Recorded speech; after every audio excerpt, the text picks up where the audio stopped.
the atmosphere of our economy, the reality of our economy and financial system is not good.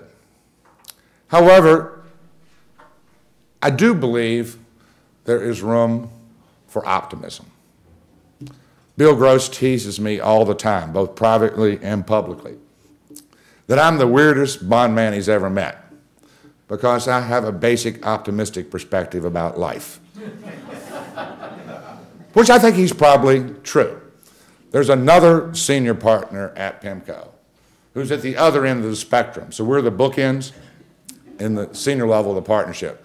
I can always find some reason to be optimistic, and I have another partner who can always find a reason to put more bottled water and canned green peas in his cellar. That he's always preparing for Armageddon. The reason I have a voice of optimism is severalfold, but number one, the silver lining of Lehman is it finally got Washington to accept that we were suffering from the malady, that the malady wasn't just illiquidity, it's fundamental solvency, and that the sovereign has to be the bid side of toxic assets and the bid side of equity, including common equity if necessary by moving down from preferred to common. Frequently the case, as is frequently the case, recognizing and diagnosing the malady is a good chunk of fixing it. If you don't recognize it, it's impossible to fix it. So we got over the recognition problem. We got $700 billion. I don't think it's all been used wisely.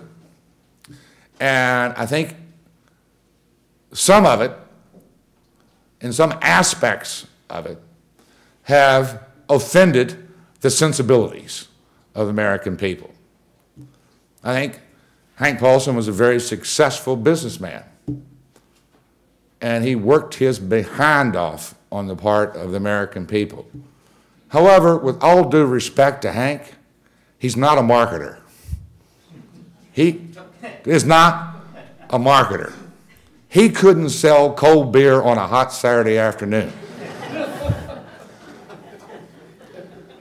So it was bad marketing, bad atmospherics. And this whole AIG event, obviously, has truly poisoned the atmospherics. So I accept all of that. But we have, as a country, bought into the notion that the public sector, the sovereign, has to be the bid. The issue is, what are the strings attached? And you obviously saw yesterday the House say the strings for the money are going to be very, very tight strings, to the point we're going to choke you before we save your life. But we actually have crossed the divide. So the issue now is, what's the quid pro quo? And the quid pro quo is going to involve what is now known as burden sharing.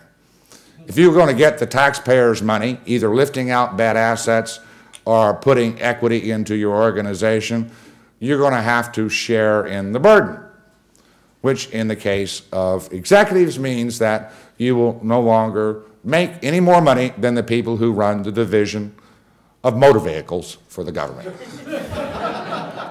the DMV. If I'm going to own you, we as the taxpayers own the Department of Motor Vehicles. We decide what they get paid.